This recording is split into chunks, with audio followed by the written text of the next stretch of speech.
Right lads, I'm your host, it's Kebab, and I like YouTube. In fact, I've been on the platform over 10 years at this point. It could be closer to 11 or 12, but I'm not really keeping count. So I think it's about time we take a trip back in time and see what videos were popular when I first got on this platform.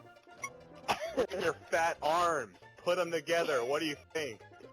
Dude, everything in my arm is muscle, you fucking retard.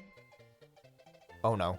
Xbox Live, a wondrous online network where you can encounter droves of people ready to call your mother not nice names, and insult your lack of ability to clutch a 1v5 in search and destroy. Now Xbox Live has been running since 2002 in one form or another. Originally starting on the original Xbox, then moving to the 360, then the Xbox One, and currently on the Series X. Each version of the service differs, but at its core has the same features. Now to truly appreciate this, Yeah, you sound real dumb.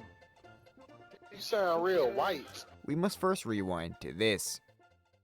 E3 2002, the reveal of Xbox Live in its entirety as a paid subscription service that allowed you to play certain games online with millions of others around the world. The games were marked on the box with this neat little Xbox Live logo, and to be honest, a lot of games supported it. Halo 2, Star Wars Battlefront, Counter-Strike, and Project Gotham Racing 2. Back then, to start off on Xbox Live, you need an Xbox Live starter kit for $49.99, which included an install disc, headset mic, and 12 months of Xbox Live. But what could you actually do with Xbox Live? Well, obviously you have Party Chat, the main focal point of this service, as shown by this advertisement. Dude, they can hear me, and I can hear them. That's the coolest thing about Xbox. What the fuck? Gamer tags, of course, were another prominent feature, allowing you to fill your name with more X's than the title of a 90s porno. Buddy Tracker?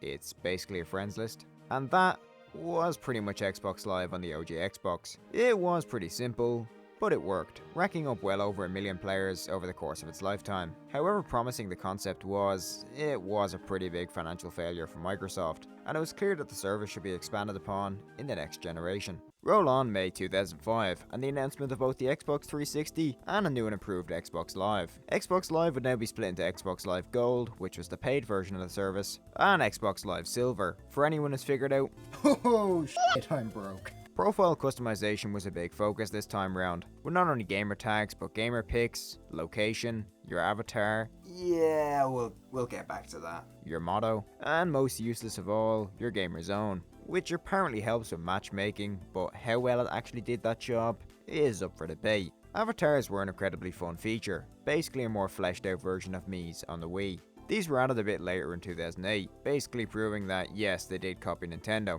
but the sheer amount of customization and outfits you could get, and in some cases buy, for these guys, far outstripped anything the Mii's could offer in my opinion. Parties make their triumphant return here, and they're as brutal as ever. In fucking teeth, I get more pussy than you. When you put your elbows together and the big fatness of your arms look like one. We now have messages, either text, photo, or once again, voice messages, beacons, another pretty useless and rarely talked about feature, which basically told everybody, "Hey everybody, I'm playing fucking Battlefield!" Another sharing tool was the activity feed, which basically let you see your friends' recent achievements, and that's about it. Online matchmaking worked a lot better this time round, partly due to the better servers, but also due to the fact that a lot of people were no longer using dial-up internet. Call of Duty was definitely the big game this time round, with pretty much the entire eastern seaboard of the US talking each other and claiming they could quickscope better than FaZe Apex. Call of Duty was definitely the headliner for the apparent golden era of online console gaming, but that doesn't mean it was the only one. Minecraft Xbox 360 Edition was another huge online game in the Xbox 360's lifespan, and contributed to this being one of the best-selling games of all time. And of course we can't forget everybody's favourite anarchy simulator, GTA Online. But what about downloadable content, you say? Well, like many other consoles of its time, the Xbox 360 had its own dedicated store, not only for DLC, but full games, customization for your avatar, gamer pics, and backgrounds. Purchasable with Microsoft points, bought in stores like GameStop. Xbox Live Arcade was also a huge part of this, giving light to smaller and indie games that otherwise wouldn't see full store releases. But yet another big part of this was Xbox Live Games with Gold. See, Microsoft soon realised that charging $60 for a service that Sony was basically giving away for free wasn't exactly the best idea. So what could they do to rectify this? Well, how's about giving away 2 free games a month with your Xbox Live Gold membership? 2 games you could continue to play forever, as long as you kept an active Xbox Live subscription. This was a service that started off really great, but as we gradually moved onto the Xbox One, it got a lot worse. 2013, the Xbox One. Yeah, this thing pretty much did everything the Xbox 360 did, and initially, it did a lot worse. The Xbox Live servers in the beginning for the Xbox One were pretty unreliable at best, and downright didn't work at worst. Parties worked, but disconnections were pretty common, a problem which still persists to this day, and overall, there wasn't a lot of features to them. Messages were also a feature which tended to have a reliability problem. Now granted, all these problems were later fixed, but that still didn't stop me from getting bullied for owning an Xbox One. Friends have been swapped for followers this time round, which is great if you want your Xbox to feel like an Instagram account, and captures became a thing, allowing you to screenshot or record clips of your game to share on the not so improved activity feed. Clubs and groups were neat features that actually had a use, but a lot of the features on the Xbox One weren't that great or were just pretty disappointing. Customization was pretty limited to gamertag, gamerpic, location, and motto, and your real name if you felt like oversharing. Background themes were made redundant, but later were re-added. But most butchered of all was the avatars. It kinda just felt like Microsoft didn't care about them enough, and did very little to expand the idea, later pushing it aside entirely to replace it with a new avatar system.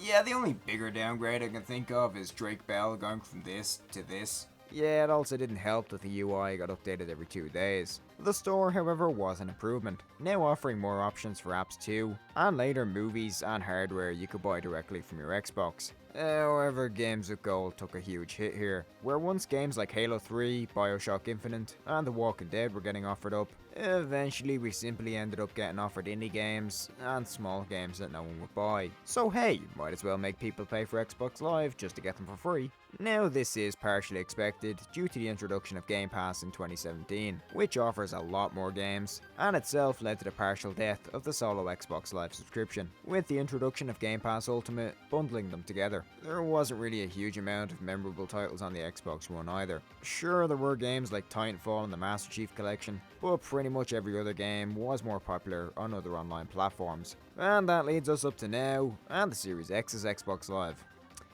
It's the exact same as the Xbox One. So, Xbox Live, it's definitely taken a downturn from its heyday in the 360, and I think that can be attributed to two main reasons. The first was definitely Microsoft's failure to evolve the service into something more substantial for the price. People have slowly begun to realise that paying $60 a year just to play online isn't necessarily worth it, which is why things like Game Pass Ultimate have come along. In the day and age of on-demand streaming, people demand a bit more than avatars and people calling you racial slurs over a mic. But hey, no matter what happens to this service in the coming years, we'll always have these videos to remember its golden days from. She's going in a home. When she can't wipe her own ass, I'm going to hire someone to wipe her ass, or she's going in a home where they will wipe her ass.